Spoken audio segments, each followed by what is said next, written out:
Bueno, genial, ahí se está grabando. Bueno, entonces, ¿cómo vamos a seguir la clase de hoy y las próximas dos clases? La clase de hoy vamos a hacer así. De los capítulos, ¿sí? 23 al 25, ¿sí? Son capítulos que les voy a hablar solo por arriba, algunas alajot, porque también hablan de temas como muy en profundidad, que quizás no son relevantes para que nosotros sepamos todos los detalles como mujeres, y sí vamos a trabajar en los capítulos, perdón, del 25 al 26, vamos a trabajar los capítulos de adentro, el 27 y el 28, que hablan sobre la importancia de el estudio de Torah después de la tefilá, porque veníamos trabajando todo lo que era tefilá. Hoy vamos a terminar ahora, entonces, cómo termina la tefilá, pero desde afuera, no desde adentro del Kitzur. Voy a comentar algunos detalles.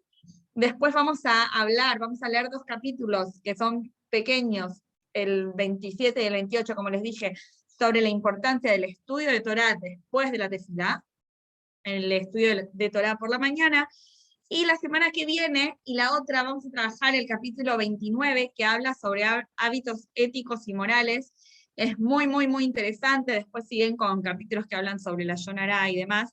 Pero las próximas 2 semanas, donde vamos a trabajar sobre los hábitos morales y éticos, son muy interesantes, muy importantes para trabajarlos, y si quieren comentarle a alguien sobre estos capítulos, bueno, bienvenida para que se pueda sumar a nuestra clase, como que es algo que quizás pueden sentir, aunque no sean tipo tan religiosas y tan que quieran llevarla a la halajá como al punto, que sienten que lo pueden aplicar a su vida. Quizás lo que estuvimos viendo nosotros son como muy detalles, y es para las chicas que están perdón, más comprometidas.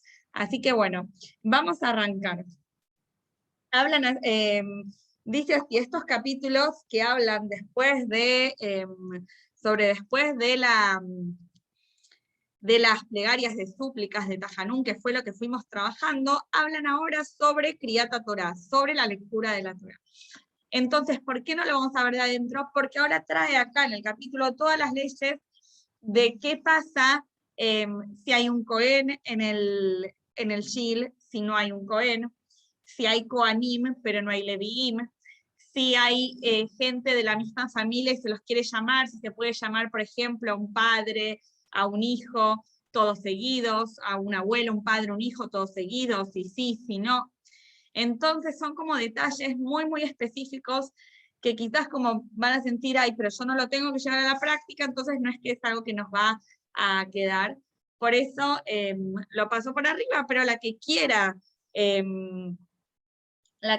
ahondar, puede ahondar, y por ejemplo se va a enterar de todo este tema, cómo es la halajá cuando tienen que llamar a la lectura de la Torá a tal o cual persona, a un Cohen, a un Leví, a un Israel, si hay, si no hay, cómo son las leyes al respecto.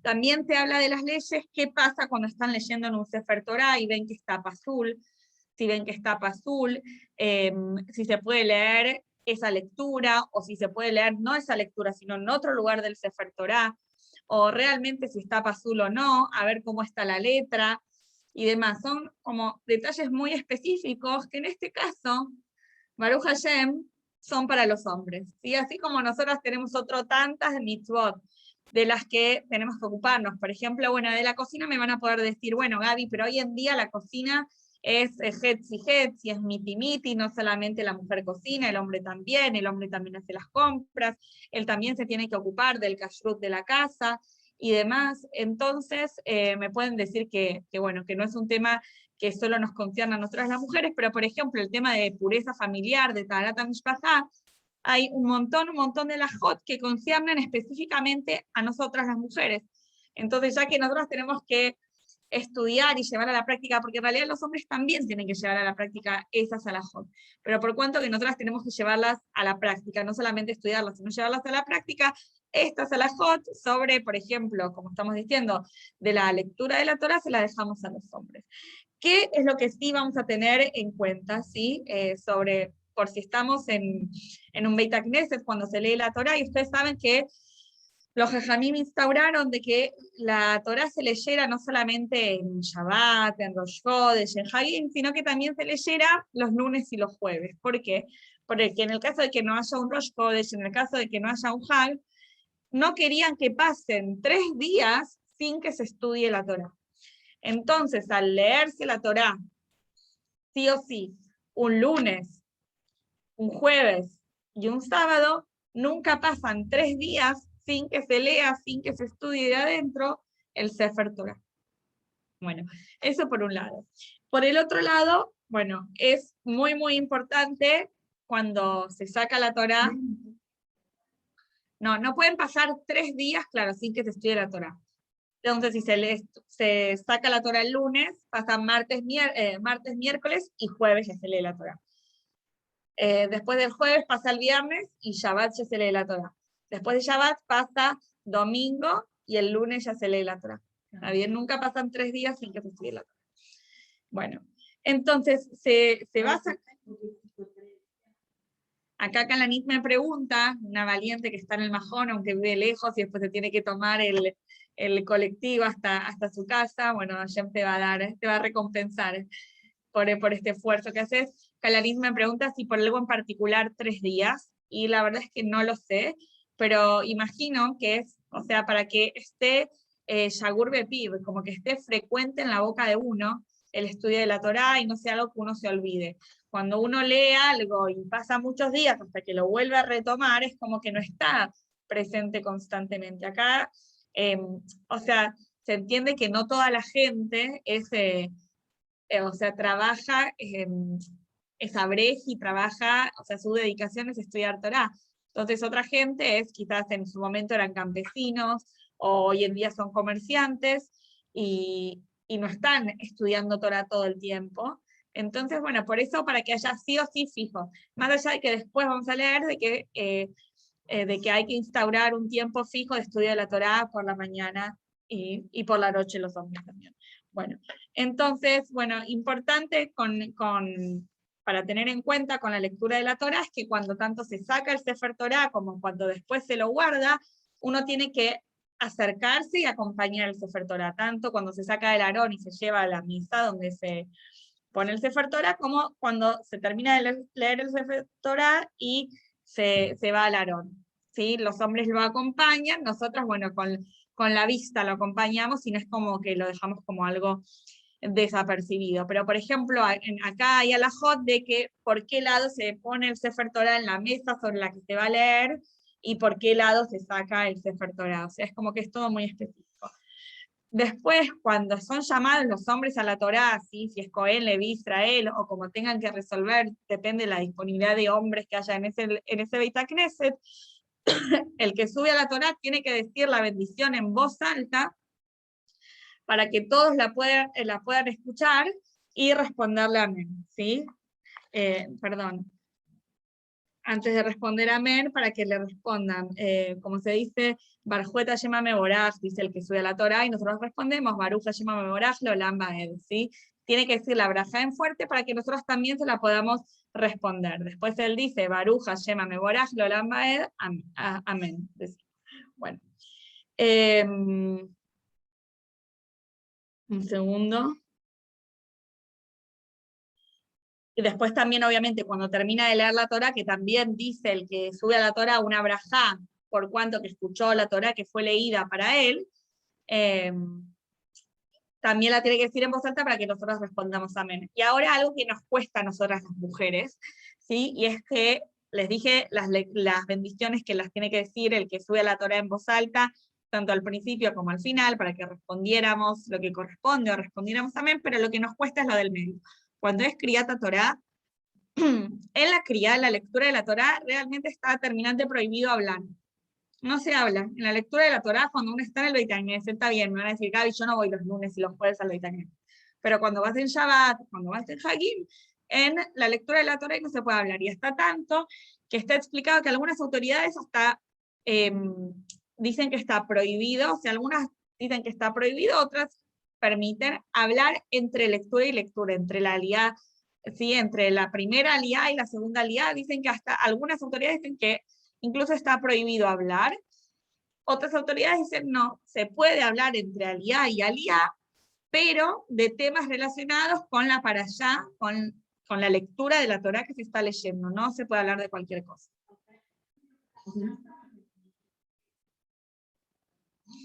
Acá Kalanit me pregunta si no está mal si alguien lee Teilim en este lapso. En realidad, en la lectura de la Torá, uno tiene, o sea, salvo que estás en Shmona Esrei, no podés parar, en la lectura de la Torá uno tiene que parar lo que está leyendo, ¿sí? Tiene que escuchar, ¿sí? Tiene que escuchar. Claro, acá me dice hay un montón de gente, un montón de veces, pero bueno, quizás porque no saben la halajá. Hoy me pasó que tuve que hacer algo que justo me acordé. Hay una halajá de que cuando uno come, uno tiene que comer sentado, por derejeres, que tiene que comer sentado, porque incluso no es bueno para la salud comer caminando. Entonces yo una vez, o sea, yo les tenía que enseñar a mis alumnas esta halajá que está escrita en el Kitsur, y hablábamos de cómo es en las recepciones de los casamientos, no hay sillas, para que la gente, no solo las mujeres, sino se siente y puedan comer sentados y no es parado, o a veces uno ve a alguien que está comiendo caminando. Entonces el Rab me dijo, o puede ser que la persona no sabe.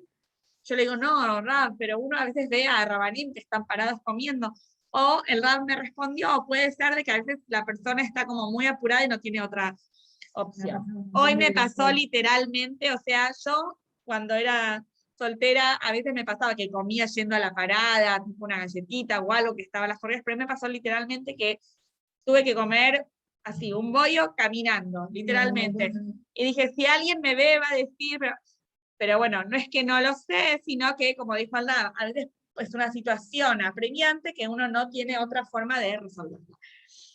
Con respecto ahora, lo relacioné con ese Kalanit que me preguntabas, de que a veces hay gente que dice, ah, no, pero yo veo un montón de gente que es la lectura de la Torá y está leyendo otras cosas. Bueno, o puede ser que no sabe la halajá, o puede ser que está en una situación de apremio que tiene que terminar porque le están esperando, porque tiene el bebé que le está llorando y que tiene que atender, etcétera. Pero si no, la lectura de la Torá no se puede hablar, y en todo caso, sí hay mucha gente, o sea, es verdad que lo que está dicho es que se puede hablar entre lectura y lectura. Para una opinión no se puede hablar, para la otra opinión se puede hablar entre lectura y lectura sobre la playa, pero en la realidad, si uno ve que, por ejemplo, las mujeres que leen Teilim, uno por lo menos tendría que abstenerse de no hablar de ninguna otra cosa mientras entre lectura y lectura, ¿no? Como que de repente terminan de leer y ¿no?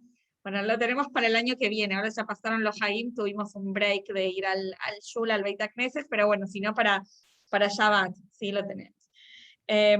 Bueno, esto en cuanto a la lectura de la Torá. Después, como les dije, hay muchas leyes sobre el tema si está bien el Sefer Torá, si está pasul, qué hacen, mismo sobre una persona que está enferma y no tiene Sefer Torá en su casa, o en donde está hospitalizada, si es un gran rab, si se le puede llevar el Sefer Torá, si no se le puede llevar el Sefer Torá. Bueno, esto, como dijimos, se lo dejamos a los hombres. ¿Con qué seguimos? ¿Sí? Después de esto.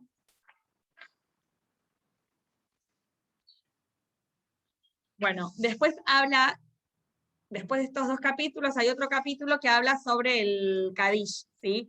Sobre la plegaria que se hace, que hace el hombre en memoria de su padre o su madre que fallecieron, o de un ser querido, o incluso si hay alguien que falleció, lo Aleinu, y no tenía descendientes hombres, una descendiente mujer puede pedirle a otro, puede contratar a alguien para que haga Kadish por ese ser querido que perdió. O alguien que no puede estar todo el tiempo en las 3 tefilot por su trabajo o por la distancia de donde vive el Beit HaKnesset, no está asegurado de estar, Shaharit, Minha y Arbit, con Tzibur, con un minyan, entonces puede contratar a alguien para que esa persona diga Kadish por su ser querido. Y están acá, digamos, un montón de detalles al respecto, ¿sí?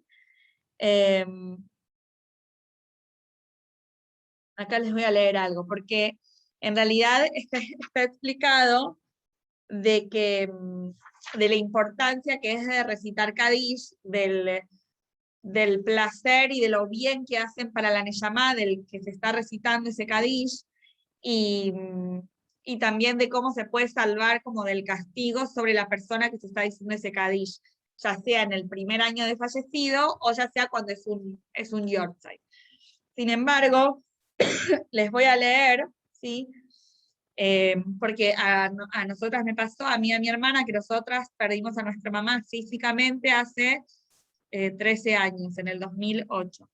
Bueno, obviamente que mi marido hacía, si hay alguien que tiene a sus padres vivos, les tiene que pedir permiso para hacer Kadish por este caso, por ejemplo, por mi mamá, pero en otro momento cuando mi marido no iba a poder estar y hacer Kadish por mi mamá, contrató una persona para que hiciera Kadish por mi mamá. En su momento él también hizo así por la abuela de él, que el hijo no es religioso, y contrató a alguien para que esta persona hiciera Kadish por su abuela. Sin embargo, mi marido me explicó lo siguiente, y se los voy a leer acá, el último ítem sobre todo este punto del Kadish, de decir esta plegaria, digamos, por la elevación del alma del fallecido. Dice así: si bien el recitado del Kadish y las oraciones benefician a las almas de los padres, no son lo principal. Lo más importante es que los hijos marchen por el sendero de la rectitud, pues con ello ganan el favor del cielo para sus padres. ¿Sí? Así que, bueno, así está escrito en el Sagrado Zohar, al final de la sección Mejucotai. El hijo honra a su padre. Esta afirmación es como lo que está escrito: honra a tu padre y a tu madre, interpretada en referencia al alimento y las bebidas que les sirve durante sus vidas. Si piensas que tras su muerte estás libre de esta obligación, no es así. O sea, si piensas, la ley, que después del fallecimiento de ellos estás libre de honrar a tu papá y a tu mamá, no es así. Incluso después de su muerte es tu deber honrarlos, incluso más que en la vida, porque también ellos incluyen lo que está escrito: honra a tu padre. Si el hijo marcha por el sendero de la maldad, ciertamente menosprecia a su padre y lo lleva al bochorno. Pero si camina por el sendero de la rectitud y enmienda sus actos, con ello ciertamente honra a su padre. Lo honra en este mundo ante los ojos de los hombres, lo glorifica en el otro mundo ante el santo bendito sea. Y el santo bendito sea se apiada de él y lo sienta en su trono de gloria. La persona debe instruir a sus hijos a que observen una determinada mitzvah con particular esmero. Si la cumplen, esto es más importante que el recitado del Kadish, y es una excelente compensación para quien no tiene hijos varones que reciten el Kadish por él, sino solamente hijas, como les conté en mi caso. Estas pueden seguir una mitzvah con especial dedicación, lo que es más importante aún que el Kadish. La verdad es que yo recuerdo que mi marido me había dicho esto, no recordaba específicamente esto de que eligiéramos como una mitzvah en particular con la que íbamos a honrar a mi mamá. Puede ser que en su momento sí me lo dijo y ahora ya no lo recuerdo, pero sí recordaba este punto que me había dicho de que la descendencia siga su camino. Esa es la mejor manera de honrar a la persona que falleció. Bueno, y después, ¿cómo? Claro, y si no tenés descendencia, claro, acá Calanis me pregunta, y si no tenés descendencia, todas las personas, o sea, todas las personas que te recuerdan, lo vale, incluye edad, que no sepamos, pero por ejemplo, había una mujer que falleció que no tenía hijos, no sé si fue en ese mismo año que falleció mi mamá, una chica muy, joven, no tan joven como nosotros, es joven, Loa Leinu, que falleció y no pudo tener hijos, y, y se hicieron después muchas acciones en memoria de ella, se hizo un aula, por ejemplo, en Beit Hana, en honor a ella, como que todas las acciones que se hagan en honor a esa persona, aunque no dejó descendencia, todo eso es mérito para la persona. Y bueno, obviamente que todas las acciones que la persona hizo durante toda su vida. Pero bueno, vamos a pasar al siguiente tema, ¿sí? Para no ponernos tristes. ¿Están conmigo, chicas, las que están online? Sí, acá estamos, sigo despierta. Bueno, si tienen alguna duda, me preguntan, ¿sí? Y sobre el estudio de Torá, que ahora vamos a leer, pero quería cerrar con lo que era la tefilá, ¿sí? Porque estábamos hablando, ¿no?, de cuando terminaba la tefilá, que después de Tajanún se lee la Torá, se hace Kadish. ¿Con qué plegarias termina la tefilá? ¿Sí? La tefilá termina, ¿sí?, con Ashrei, después de Shmona Esra, acá tengo hojitas. La tefilá termina con Ashrei. Después de Ashrei se lee el Mismor, ¿sí?, 20, la Menatzeach, Mismor, le David, Yanja, etc. Este Teilim 20 se lee siempre que se dice Tajanún. Cuando no se dice Tajanún, este Teilim no se dice. Y después se termina diciendo Ubaletzion. Y después de Ubaletzion, ahí decimos el Shir Shel Yom, ¿sí? El cántico del día, ¿sí? Para cada día hay un cántico especial. Se dice Oshieinu, ¿sí? Después me van a preguntar, ay Gaby, en otro momento habíamos hablado sobre la importancia del Kadish en esta clase, ¿se acuerdan en particular? No, en la semana también. Es tipo el all inclusive, es como leer toda la, tipo todo. Acá Calarín me pregunta si igual lección se lee también días de semana o no. Claro, Sefaradín puede ser que no, puede ser que sea distinto. Después del Shir Shel Yom, ¿sí? Un segundito. Bueno, acá está el de David Hashemorí, pero esto solo lo decimos, como sabemos, desde el Rosh Chodesh Elul hasta el final hasta Hoshana Rabbah. Después se dice Enkelokeinu, ¿sí? Y después de Enkelokeinu vamos a decir Aleinu le Yabeach, al Pirá, y después decimos los 6 recuerdos que hay que decir siempre, estas 6 cosas que hay que recordar todos los días, ¿sí? Que una vez escuché a una rabanicia decía, la gente a veces se olvida de decir los Yesh Girot, de decir los 6 recuerdos, bueno, hay que acordarse de leer estos 6. ¿Cómo? Los 6 recuerdos no están en el libro de Sefaradim, ¿no? ¿Los tienen ustedes, chicas, en su Siurim, los 6 recuerdos que hay que recordar todos los días? Sí, Gaby. ¿Sí? ¿May lo tenés? Sí. María también. ¿Qué? Te lo mando, ¿sí? Bueno, tenés que, dice Lemantis Coretium Tetejas, y tenés que recordar tu salida de Egipto todos los días de tu vida, no te lo olvides, y bueno, tenés que acordarte también el día que te paraste delante de Hashem en el monte Sinai, recordar lo que te hizo Amalek cuando saliste de Mitzrayim, que te encontró en tu camino. ¿Qué más estamos?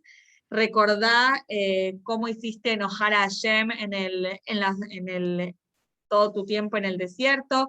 Recordá lo que le hizo Hashem a Miriam, ¿sí? Cuando salimos de Mitzrayim, ¿sí? La lepra que la agarró por haber hablado su la Yonará, y recordá el día de Shabbat para santificarlo. Esos son los 6 recuerdos, lo que hay que decir que hay que recordar todos los días. Bueno, para recordarlo y después llevarlo a la práctica, ¿sí? O sea, en lo que cada una de estas cosas, si recuerda a la persona, cómo Hashem nos sacó de Mitzrayim, y bueno, ahora somos libres, y bueno, sos libre, andá y ocupate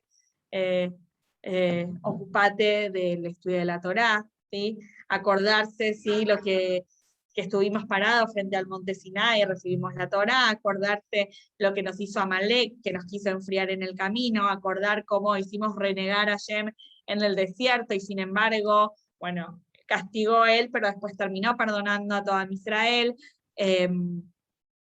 Recordar lo que le pasó a Miriam y tener cuidado nosotros, obviamente, de no hacer la Yonará, y recordar el día de Shabbat para santificarlo, que esto también nos recuerda a nosotros cómo Hashem crea el mundo, o sea, el recordar el día de Shabbat para santificarlo, esto nos trae a nosotros otra vez a la memoria, el recuerdo de cómo Hashem creó el mundo. Y como Hashem creó el mundo en su momento y lo sigue creando a cada momento, tenemos que saber que no estamos solos, que Hashem está con nosotros, y bueno, y eso, entonces la persona no se va a sentir abandonada, va a saber que Hashem está con nosotros en cada cosa que hacemos. Y además, bueno, esto también nos puede hacer recordar, ¿no? Como se preparaban los tzadikim para honrar el Shabbat, que cada día de la semana pensaban en Shabbat. Pero bueno, eso está en unos videos que hice de Shabbat especiales que vos habías visto un primer video, ¿no, Kalanit? Bueno, sabes que yo no lo había editado, yo los hice, pero no los había editado, no se terminaron de editar, eran 10 videos que estaban re interesantes, pero bueno, esa es next.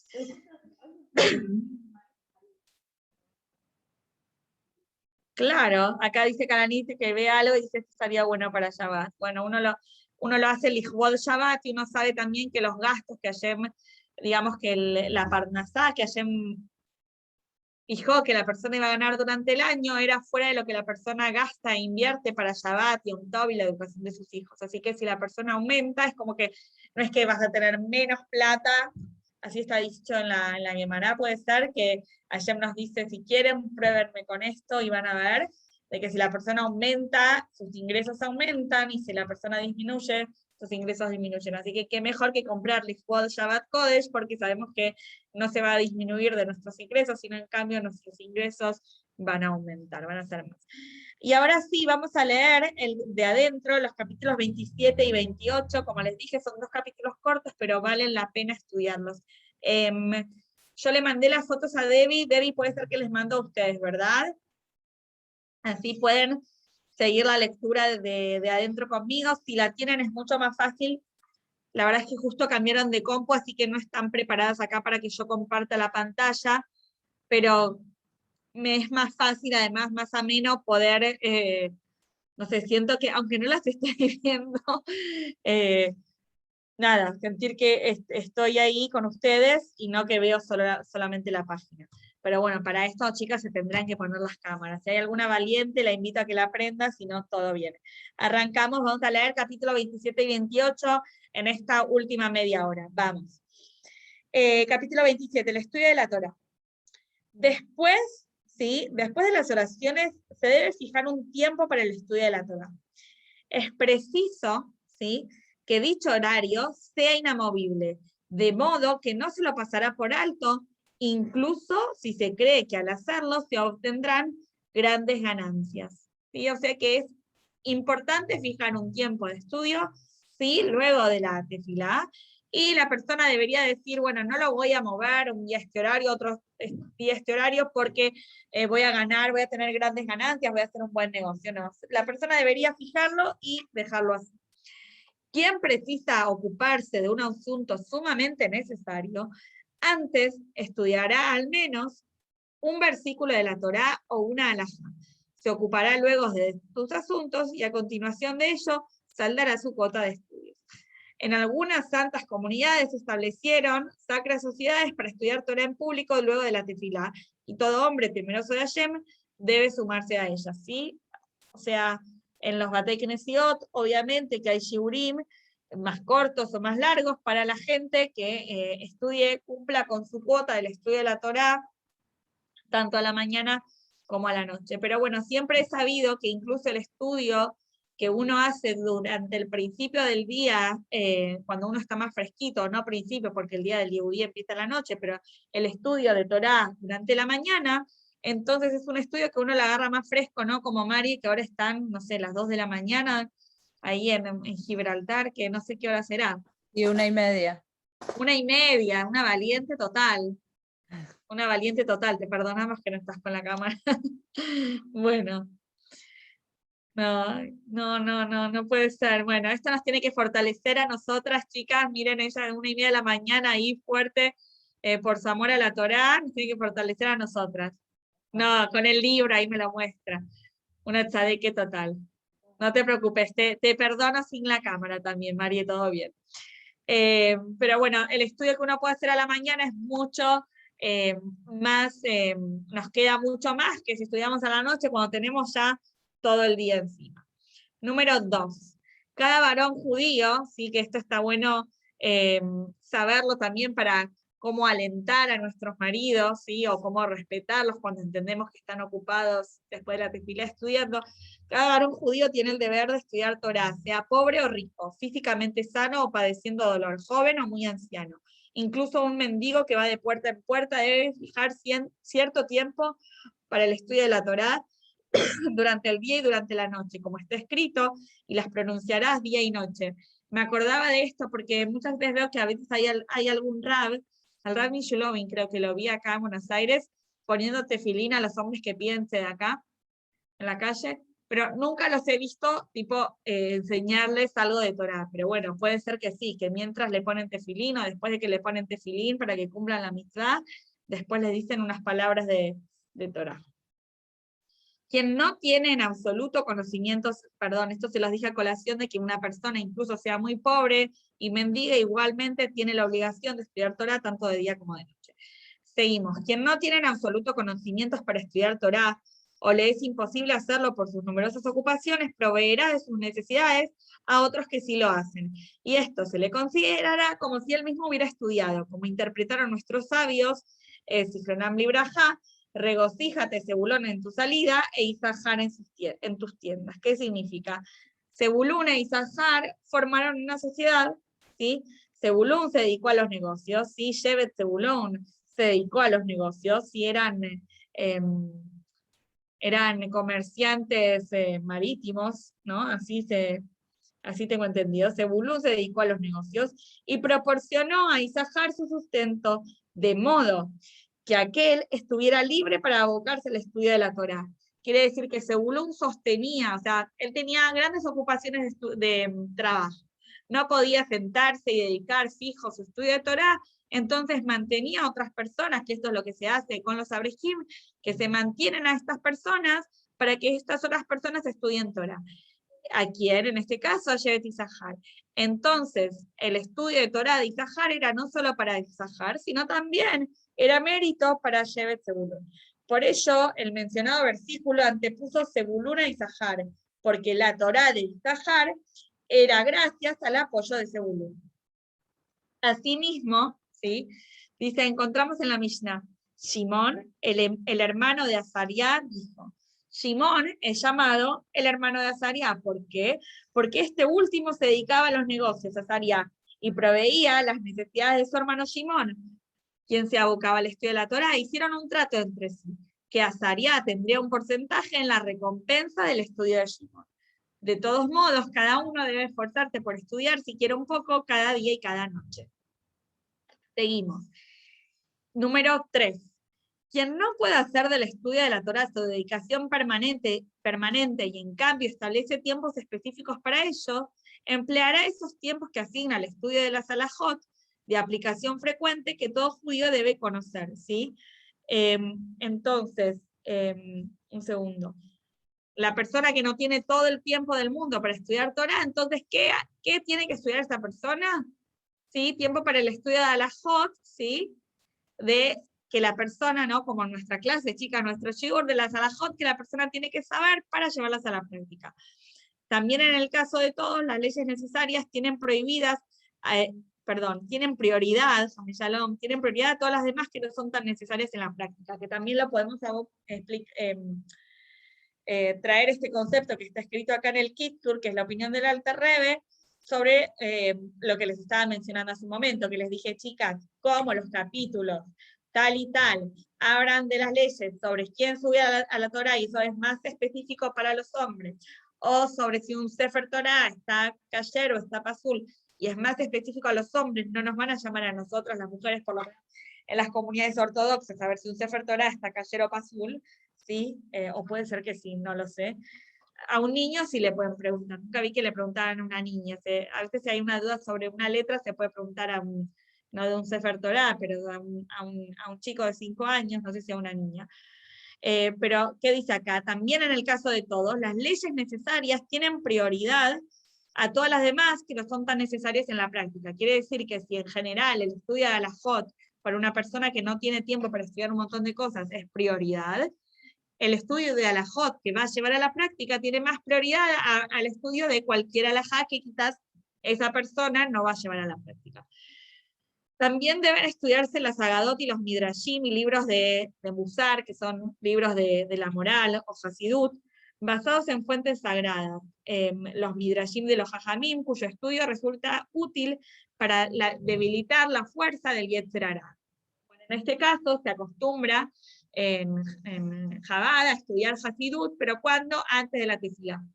Para ya ir a aniquilar al Yetzer Hara, en la tefilá estar donde uno tiene que estar concentrado y no haciendo tefilá acá y con la cabeza no sé dónde, porque como el Baal Shem Tov dice que la persona está donde está su pensamiento. Entonces, si la persona está en el Beit HaKnesset, pero su pensamiento está en no sé dónde, entonces la persona no está en el Beit HaKnesset, está en no sé dónde. Pero nosotros acostumbramos a estudiar, más allá de que después estudiar Hasidut también, pero mejor antes de la tefilá. Sigo leyendo, afortunado es aquel que tiene una cuota fija e inflexible para estudiar el libro Hokle Israel, cada día que le corresponde a este. Y cuanto más uno incrementa, tanto más se incrementan para él los beneficios del cielo. ¿Alguna escuchó el libro Hokle Israel? No. Bueno, por eso. Nosotros tenemos otros libros de estudio de Torá, o de Hasidut, o de Musar. Pero bueno. Si alguna sabe, Carly, le tenés que preguntar a tu marido, seguramente debe saber, y nos decís. Nos mantenés al tanto. Bueno, seguimos. 4. Cuando se estudia Torá y se precisa salir, no se debe dejar el libro abierto, pues provoca que se olvide lo estudiado. Claro, yo estoy estudiando, no me puedo ir y dejar el libro abierto, sino que lo dejo cerrado. Pero ahora vamos a ver sobre el tema del Sefer de los libros. Ah, eso no sabía. Acá Calanín me dice que ella no me puede cerrar mi libro, pero si uno ve un libro abierto, uno tiene que ir y cerrarlo, sí. Pero, por ejemplo, tampoco puedo poner otro libro y usarlo para mantener cerrado el otro, ¿sí? Tengo que usar un señalador o algo, y si quiero dejar marcada una página o doblar la puntita de la página, o cerrarlo directamente y recordar en qué página iba, pero no hay que dejar el libro abierto porque trae olvido. 5. ¿Sí? Y con esta terminamos y seguimos adelante, el capítulo 28. Como les dije que eran 2 capítulos cortitos. 5. En todo lo que se estudia hay que cuidarse de pronunciarlo con los labios, haciéndolo audible a los oídos. Pues está escrito, este libro de la Torá no se apartará de tu boca y las pronunciarás, ¿sí? Las pronunciarás, se tienen que escuchar, ¿sí? El estudio es considerado estudio cuando la persona no meramente lee, sigue la lectura, ¿no? Como una persona que está leyendo para la facultad, un examen de la facultad. Sigue con la vista, sigue la lectura. No, nosotros para que se considere estudio tenemos que pronunciarlas. Y de hecho está explicado de que cuando uno pronuncia las palabras, esas palabras las memoriza, las internaliza y las memoriza mucho más de que si solo las siguiera con la vista. Esto tanto para el estudio de Torá como para la que estudia una carrera, además, es algo para poner en la práctica. Cuando las personas las dice y escucha las palabras, esto se le fija en su memoria mucho más de que si solo las siguiera con la vista. Quien pronuncia audiblemente las palabras, incluso si no comprende su significado, cumple el precepto de las estudiará. Entre paréntesis, aclarar el alterrebe, si se trata de la Torá escrita, ¿sí? Si se trata, en el caso de Torá Shevichtav, ¿sí? Que estamos hablando, ¿sí? De los Hamishahum Shei Torá, Nedim y Ktubim, si vos pronunciás las palabras y no las entendés, pero las pronunciás, se considera como que eso es estudio de la Torá. Sin embargo, en Torá Sheve al Pé tiene que haber comprensión. Como dice en la Torá oral, sin embargo, si no se entiende el significado, ello no se considera estudio en absoluto, o sea, se tiene que comprender. Sin embargo, en Torá Shevichtav, sí, solamente el pronunciarlas, aunque no se entiendan, se considera estudio. Es por esto también que las personas ignorantes recitan las bendiciones de la Torá a la mañana, antes de los versículos Yevarejijá, y también cuando son llamadas a la Torá, ¿sí? ¿Por qué? Porque las personas ignorantes, podemos decir, pero ¿por qué una persona ignorante que no comprende el estudio de lo que se siente estudiar tiene que decir las bendiciones de la Torá? O si llamada a la Torá dice las bendiciones de la Torá si no entiende. Porque en la Torá, Shevistav, ¿sí? Aunque no entienda, se considera que es estudio. Y por eso, cuando decimos en las verajot de la mañana, las verajot de la Torá, después enseguida decimos, decimos estos versículos de la Torá de Birkat Kohanim, de Yevareja, Hashem Mishmereja, y ahora Hashem Parabeleja el Juneca. ¿Por qué? Porque al pronunciarlos es como que ese es el estudio, se considera como si fuera, más si la persona después no va a estudiar más nada, se considera como que ese es el estudio que la persona tuvo, y además es algo de Torah Shevichtav que no precisa entenderlo. Simplemente lo dijo, y ya se consideró su estudio. Y como termina diciendo el capítulo, dice, y quien se aboca al estudio de la Torá, pese a que es incapaz de comprenderla por su limitado entendimiento, merecerá comprenderla en el Olam Haba, en el mundo venidero. ¿Estamos? Bueno, me encantó. Y vamos a pasar al capítulo 28, ¿sí? Que tiene, vamos a ver si llegamos, 13 puntos. Vamos. ¿Están conmigo, chicas? Vamos adelante. El Sefer Torah y otros y otros libros, cualquier otro libro de Kedusha. 1. Es un precepto positivo que cada Yehudí escriba para sí un sefer de la Torah, un rollo de la Torah. Pues está escrito, ahora escribid para vosotros este cántico, ¿sí? De Barim para Yatasim. Por tradición oral, nuestros sabios, sea su memoria bendición, recibieron la interpretación. Escribir toda la Torah entera que contiene este cántico. Incluso, ahora no se asusten, que ahora Kalanit me mira con una cara, tipo, ¿cómo yo voy a pagar Sefer Torah? Si uno escribe una letra, ya se considera que escribió un Sefer Torah. Dice, incluso quien heredó un rollo de la Torah de su padre, es mitzvah que escriba un rollo de la Torah por sí mismo. Si contrató un sofer para que le escribiera un rollo de la Torah, o compró uno, o descubrió que tenía un error y lo corrigió, es como si lo hubiera escrito uno mismo. Mismo una persona, no es que vos misma tenés que escribir el Sefer Torah, sino que vos podés contratar. Tenés que contratar a un sofer, obviamente una mujer, pero un hombre, no hace falta que él mismo lo escriba, sino que él puede contratar a un sofer, y que el sofer escriba el Sefer Torah y se considera como si esta persona lo hubiera escrito. Pero no solamente esto, sino una persona que hereda un Sefer Torah y que corrige porque había algo que estaba pasul y lo corrige, se considera como si hubiera escrito un Sefer Torah. Sí.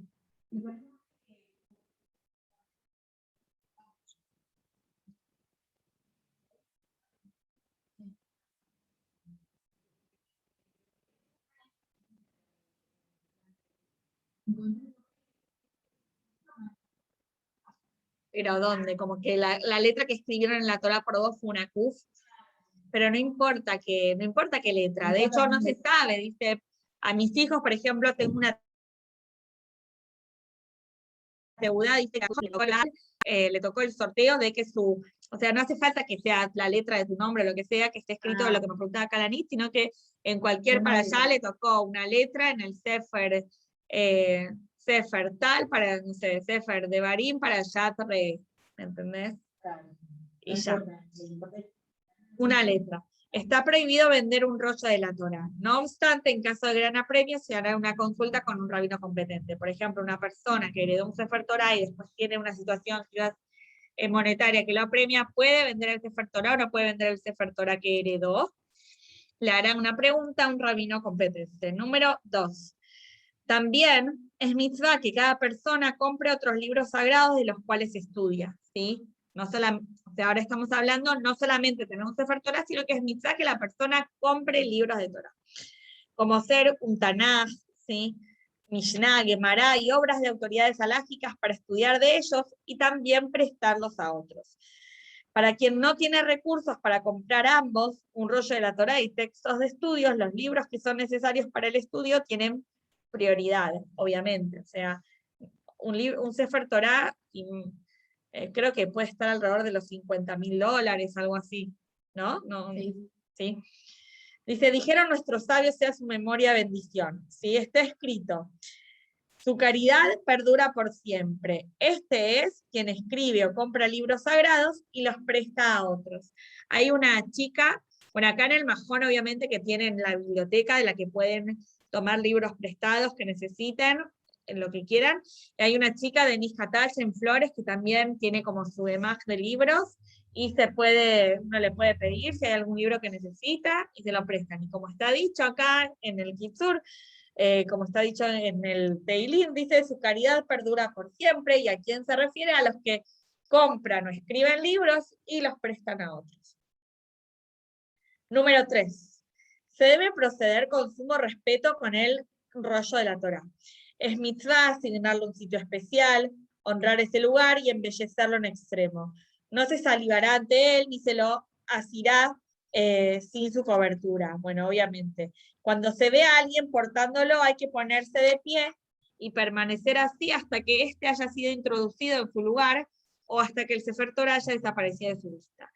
En el Beit HaKnesset, cuando el rollo de la Torah es extraído o transportado de regreso al arca, es mitzvah que todos aquellos ante quienes pasan lo acompañen a su destino. Bueno, lo que les mencioné antes, que se hace cuando se saca el Sefer Torah en el Beit HaKnesset. También quienes lo alzaron y enrollaron deben acompañarlo. Número 4, sigo leyendo. También los demás libros sagrados deben ser tratados con respeto. Si están sobre un banco, está prohibido sentarse sobre este. Quiere decir que si hay un libro acá en esta mesa, hoy me pasó que tenía un libro en un lugar y la puse a mi hija ahí para cambiarle algo, me di cuenta, no podía hacer eso. O sea, si está el libro en un lugar, nadie se puede sentar o parar en ese lugar donde está en ese libro, a menos de que los libros estén colocados sobre alguna cosa que tiene como mínimo un tefaj de alto, a menos que el libro no esté directamente sobre, por ejemplo, la mesa, sino que está sobre algo que tenga un tefaj de alto, que es un puño, ¿sí? Por ejemplo, mi cartera. Saben que de hecho, por ejemplo, mis bibliotecas, que me las hicieron mis suegros que tienen maderera, o sea, son re sencillas, pero me las hicieron mis suegros, y la parte de abajo hicieron que tuviera un tefaj, porque vieron que hay bibliotecas que son bibliotecas y abajo tienen, por ejemplo, vasilleros y demás, y hay bibliotecas que son de arriba a abajo. De arriba a abajo uno las puede hacer, pero siempre tiene que estar un tefaj por arriba del piso. Bueno, esto lo recordé por esto que les mencionaba, que alguien se puede sentar o parar en un lugar, que hay un libro, pero siempre y cuando el libro esté un tefaj arriba. Con más razón está prohibido colocar libros sacros en el suelo. No se debe colocar un libro sacro sobre las rodillas y apoyar los codos sobre él. Bueno, dijimos, no se apoya un libro sobre el suelo, sino que tiene que estar un tefaj arriba, y no se apoya un libro sobre las rodillas, y tipo yo me apoyo mis codos sobre él. Ese es un libro sagrado, no es un libro de apuntes de la facultad. En momento de apremio está permitido sentarse sobre un arcón que contiene libros sacros. Si contiene un rollo de la Torá, está prohibido, ¿sí? Bueno, no se puede sentar sobre algo, no sé, me hace acordar estos lugares, estos baúles, ¿no? Uno guardaba cosas, no se puede sentar sobre un lugar que hay adentro de libros sagrados. Si está cerrado, sí, pero si hay un Sefer Torah, no. Y ahora dice así, se puede colocar un Humash sobre los libros de Nevi'im y Ktubim, ¿sí? Dice, y así también Ktubim sobre Nevi'im o viceversa. Yo no sabía que Nevi'im también se podía poner sobre... Espera. Y así Ktubim sobre Nevi'im o viceversa. Yo de hecho pensé que era solo Torah, ¿sí? Después Nevi'im y después Ktubim. O sea, Torah se puede poner sobre Naví y Ktubim, pero yo pensé que Naví siempre va arriba de Ktubim, o sea, y no es que va Ktubim arriba de Naví, pero acá dice que sí, y así también se puede poner Ktubim sobre Nevi'im, pero no viceversa, o viceversa, pero no se coloca Nevi'im o Ktubim sobre Humash, sobre los 5 libros de la Torah, ¿está bien? Entonces, siempre que tenemos, ahí yo tengo mis libros, claro, mi nena la primaria es enojada, porque ella tenía sus libros ordenados, y tipo, es verdad que suena medio raro, porque su libro de Torah quizás es más grande que el libro de Teilim, y ella pone arriba el libro de Torah sobre el libro de Teilim. Entonces la empleada les iba a la escuela a acomodar y los ponía al revés, porque es más lógico poner el libro más grande abajo y el libro más pequeño arriba. Pero Torah siempre tiene que estar arriba. Después de Torah va Nevi'im y Ktubim, pero pueden ser, esto lo aprendí yo, siempre pensé que era Nevi'im y Ktubim, pero Nevi'im y Ktubim pueden estar uno arriba y otro abajo, no cambia, pero nunca Nevi'im y Ktubim pueden estar encima de lo que es Humash, y bueno, obviamente que todos los demás libros que son Torah oral, siempre van abajo de Torah, Nevi'im y Ktubim. Sí, Mari, ¿querías preguntar algo? Gaby, te pregunto, ¿hay alguna otra regla de orden? Yo estaba mirando después del domingo pasado, pero no pude encontrar, como por ejemplo si tenés, no sé, decirte alajot o libros de cosas varias o los sidurim y todo eso. Imagino que no, pero siempre Kdushá va arriba de cosas de Hol. O sea... Sí, no, estos no, son todos de Kedushá, pero no sé en qué orden. Claro, imagina que que no hay diferencia después. O sea, el punto es que Torah, Humash, vaya arriba de todo, después Nevi'im y Ktubim, o Ktubim y Nevi'im, y después todo lo demás. Pero puedo preguntar si, o sea, sobre lo otro hay alguna diferencia, pero que yo sepa no. ¿Dale? ¿Y Calanis, me quieres preguntar algo?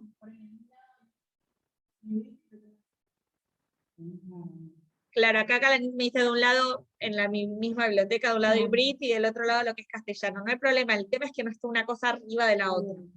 Que los libros de Hall no estén arriba de los libros de Kodesh. Seguimos leyendo. Número 5, un rollo de la Torá que se deterioró y ya no es utilizable, que se hace con ese Sefer Torá, debe guardarse en Genizá. Así también los demás libros sacros, escrituras y artículos sagrados, está prohibido incinerarlos. Tengo yo un lugar donde pongo siempre las cosas que van a la Genizá, y cuando junto bastantes le pido a la persona que recolecta Genizá que se las lleve. Dos cosas, una, que no se pueden apoyar en el piso, y número 2, otra cosa nueva que yo había aprendido hace unos años, varios años. Sí, pero me suena que no lo pondría en el piso. En un momento yo tenía algo como muy grande y lo puse en el piso, pero si tengo poco no voy a poner una bolsa en el piso, lo pongo en un cajón o en un estante alto, no que esté sobre el piso. Ahora, en un momento, mismo yo lo vi en Agüero, porque de repente había visto un aula que tenía un montón de parshiot de la semana, cuando yo buscaba de Agüero para hacer mi Zoim, un montón de enseñanzas semanales, y había tipo en la habitación, tipo en pilas totales.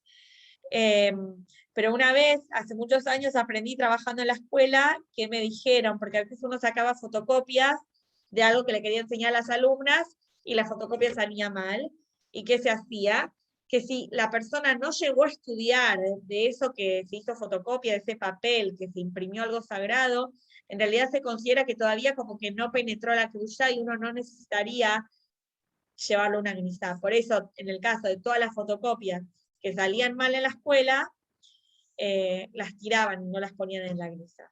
Sí ponían en Genizá el material que habían repartido a sus alumnas y ya no lo estudiaban más. Digamos, lo estudiaron y ya no lo usaban más. Chicas, son las 9. Bueno, vamos a tener que dejar acá. Llegamos hasta el número 5. Perdón. Llegamos hasta el número 5. Se pasó rápido, es una buena señal para mí. Llegamos hasta el número 5. Me falta hacer del 6 al 13. Bueno, no es mucho. Pero bueno, los vamos a ver, estas últimas alajot, la semana que viene. ¿Sí? Y bueno, y después de terminar estas alajot, continuamos entonces con el famoso capítulo 29 de hábitos morales y éticos, ¿sí? Salvo que todas me digan, Gaby, nos podemos quedar 5 minutos más, 10, pero se hace muy tarde. Beso a todas y nos vemos la semana que viene, dale. Gracias, Gaby. Por favor, de nada, las que quieran sumarse mañana a la clase de Munay Bitajón en Parashat Lech Lejá, las invito a 9:30. Un beso grande. Muchas gracias, Gaby, por todo. Gracias. Por favor, Day, un abrazo grande. Abrazo grande. Chau, chau. Chao.